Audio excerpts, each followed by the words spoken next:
చాలా బాధాకరమైన విషయం. మరి మేము క్రైస్తవులం ఏదో శాంతియుతంగా ఉంటే వీళ్ళు ఏం చేయర్లే, గాజులు తొడుక్కొని ఉన్నారులే అనుకుంటున్నారు. మాకు బైబిల్ నేర్పింది ఒకటే, శత్రువునైనా ప్రేమించమంటాం. మేము అదే కాన్సెప్ట్ మేము ప్రేమిస్తున్నాం.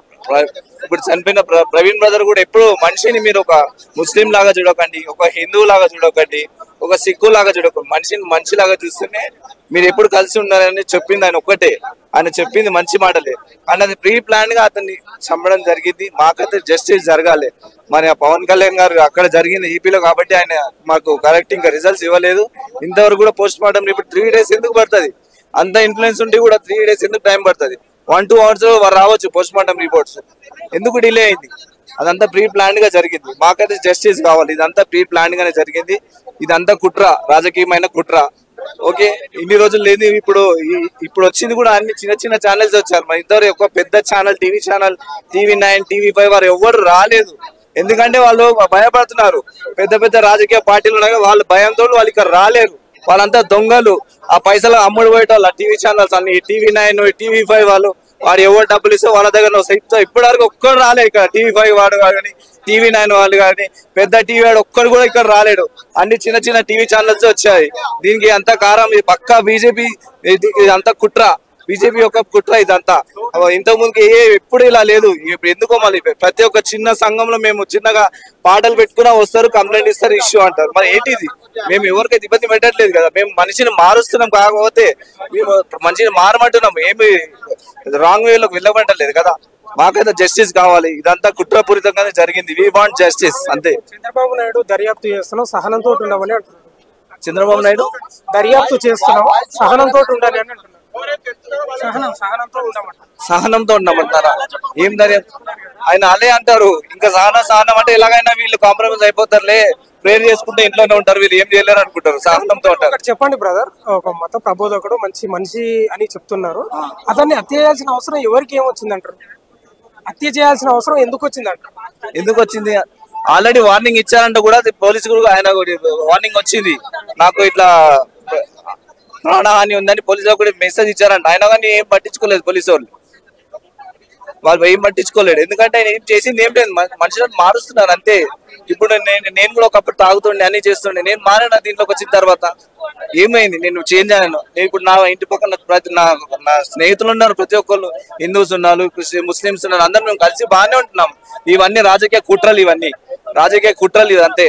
ఆ TV9 ఆ టీవీ యూట్యూబ్ లో ఉన్నారు కదా, ఎవరైతే అది ఉన్నారో చాలా మంది ఉన్నారు, వాళ్ళ పేర్లు ఎందుకులే కానీ వాళ్ళంతా ఈ పబ్లిక్ ఇలా రెచ్చగొట్టి ఇలా చేస్తూ మంచిగా ఉన్న ఇండియాని అంతా పాడు చేస్తున్నారు వీళ్ళు.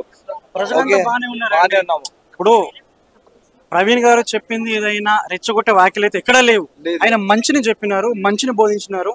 చెడు అయితే ఎక్కడ చెప్పలేదు. చెడు చెప్తే మేమే తీసుకుందాం దాన్ని. మంచి చెప్పినాడు కాబట్టి, ఉన్నట్టుగా చెప్పినాడు కాబట్టి ఆయన మీద రోజు తిరుగుబాటు జరిగింది. ఆయన్ని చంపేంతవరకు వెళ్ళింది. ఒక మనిషిని చంపాలంటే కారణం ఏంటండి? ఆయన ఏమైనా చెడు చేసినాడా, ఏమైనా దొంగతనం చేసినాడా, లేదంటే ఇంకేదైనా తప్పుదో ఏమైనా. ఇప్పుడు తెలంగాణ రాష్ట్రమే కాదండి, మనం ఎక్కడ భారతదేశంలో ఎక్కడ తీసుకున్నా డ్రగ్స్ కేసులని, రేపులని, మర్డర్లని ఎన్నో జరుగుతున్నాయి. వాటిపైన ఎంత తొందరగా మనకు రిప్లై వస్తుంది? ఇప్పుడు చిన్న కంప్లైంట్ జరిగితే, చిన్న ఇన్సిడెంట్ జరిగితే దానిపైన ఎన్నో యూట్యూబ్ లో కానీ, ఇన్స్టాగ్రామ్ లో, సోషల్ మీడియా వేదిక తొందరగా ఇన్ఫ్లుయెన్సర్ కానీ తొందరగా రియాక్ట్ అవుతారు. దీనిపైన ఎందుకు మాకు రిప్లై రావట్లేదు? మాకు న్యాయం జరగాలి. కంపల్సరీ న్యాయం అనేది మాకు కావాలి. మేము కోరుకునేది ఒక్కటే. ఇప్పుడు చేసిన వాళ్ళు ఎవరా? వాళ్ళు హిందువులా, క్రిస్టియనా, ముస్లిమా పక్కన పెట్టండి, న్యాయం మాకు కావాలంతే. అది హత్య లేకపోతే యాక్సిడెంట్ అంటున్నారు. యాక్సిడెంట్ అయితే అక్కడ మనం చిన్న పిల్లలైనా చెప్తారు, ఆ బైక్ ఎలా ఉంది, అక్కడ సంఘటన ఎలా ఉంది. ఇప్పుడు మనం రోడ్ల మీద కామన్ గా ఇప్పుడు మనం ఎన్నో యాక్సిడెంట్ చూస్తూ ఉంటాం. యాక్సిడెంట్ ఇట్లా జరుగుతుంది, హత్య ఇలా జరుగుతుంది. అక్కడ ఉన్నటువంటి ఆ ఇన్సిడెంట్ జరిగిన ప్రదేశం మనం చూసుకుంటే అది హత్యలాగా ఉందా, యాక్సిడెంట్ లాగా ఉందా, బైక్ ని చూస్తే అర్థమైపోతుందండి. ఇప్పుడు మీరు సైకిల్ వేసుకొని పోతే సైకిల్ యాక్సిడెంట్ గురైతే అది నుచ్చు నుంచి అయిపోతుంది, కారు నుచ్చు నుంచి అయిపోతుంది. మీరు వెళ్ళిన లారీ నుచ్చు, బస్సు అది ఎంత పెద్దదా చిన్నది అక్కడ విషయం కాదు. మనం దేనిపైన ప్రయాణం చేసినామో అది ఉండదు అక్కడ. అంత క్లియర్ గా ఉంది. కనీసం దానికి ఒక స్క్రాచ్ కూడా లేదు. అండ్ ఇంకొకటి, టోల్ గేట్ లో ఆయన బయలుదేరి వస్తున్నాడు చూడు, అది ఆయన కాదన్నది కూడా వాస్తవం. ఆయన కాదు, ఆయన అక్కడికి హెడ్ లైట్ లేదు, ఓన్లీ సైడ్ లైటే ఉంది, హెడ్ లైట్ అయితే లేదు.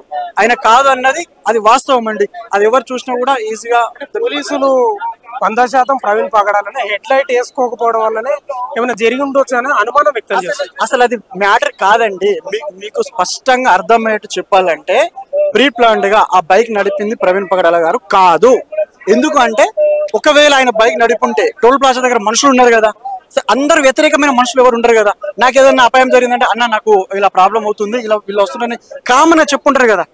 ఆయన కాదు, టోల్ గేట్ లో దాటింది ఆయన కాదు, వాస్తవంగా ఆయన కాదు. అప్పటికే హెడ్ లైట్ పోయింది అంటే అటాక్ జరిగింది.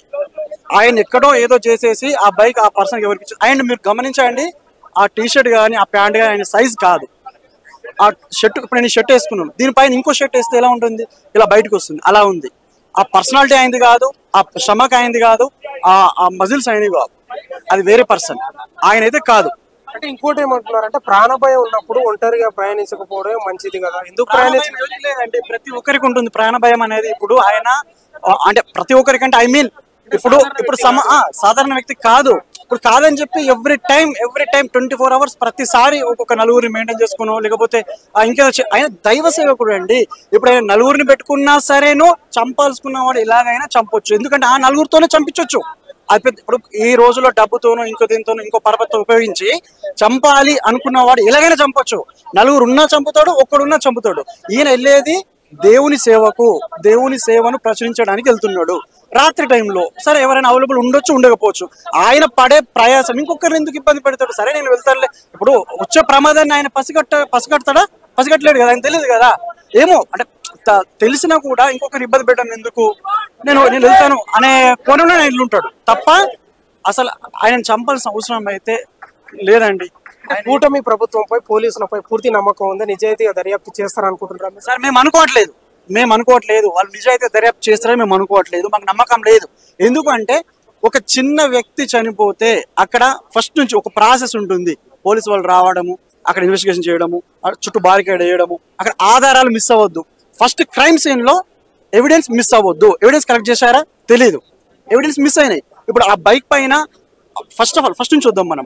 టోల్ గేట్ దాటిన తర్వాత ఆ బైక్ సీసీ కెమెరాలో అక్కడ పడిపోయింది అంటున్నారు. ఇప్పుడు ఆ బైక్ నడిపింది అతను కాదనేది మా వాదన.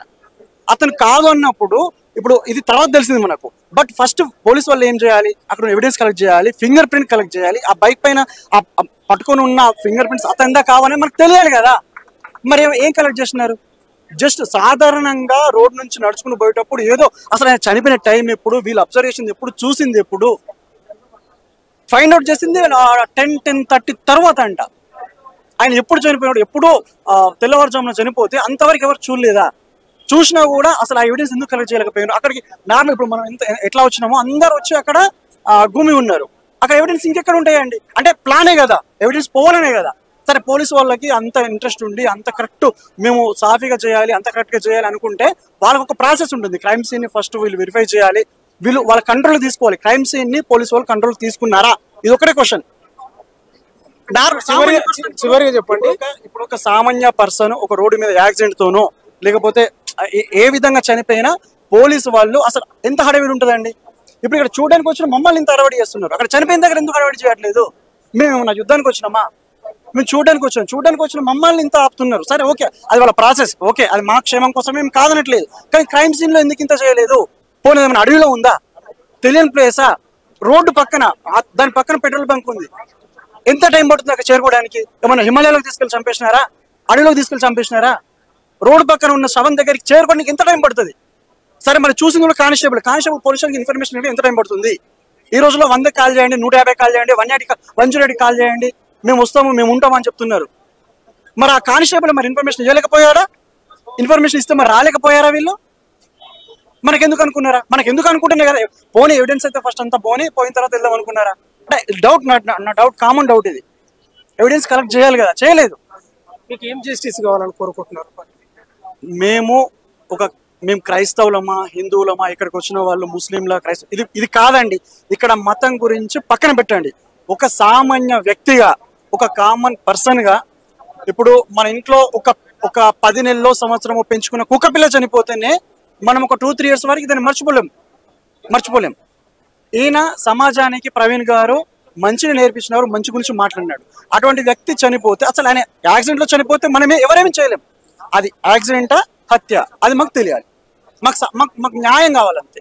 అది ఇప్పుడు ఒకవేళ యాక్సిడెంట్ అనుకోండి, యాక్సిడెంట్ అది కామన్ యాక్సిడెంట్ అయితే వదిలేయండి, పక్కన వదిలేయండి, అది ఆయన అదృష్టం అనుకుందాం, ఆయన అక్కడికే ఉంది అలానే ఉంది అనుకుంటాం. హత్య అయితే ఎలా జరిగింది, ఎవరు చేసినప్పుడు హత్య అనగానే హత్య అని చెప్పి ఊరుకోం కదా, ఎవరు దాని వెనకాల ఉన్నది, ఎవరు వాళ్ళ మోటివ్ ఏంటి. ఈ రోజు ఈయన చంపారు, రేపు ఇంకొకరిని చంపుతారు అంటే క్రైస్తవం ఉండొద్దా, మంచి మాటలు చెప్పొద్దా, క్లబ్లు డ్రగ్స్ లేదంటే ఏదైనా పార్టీలు ఇవే ఉండాలా, ఇలాంటివే ఉండాలా, సమాజం ఇంకా బాగుపడొద్దా, సమాజానికి మంచి మాటలు నేర్పొద్దా.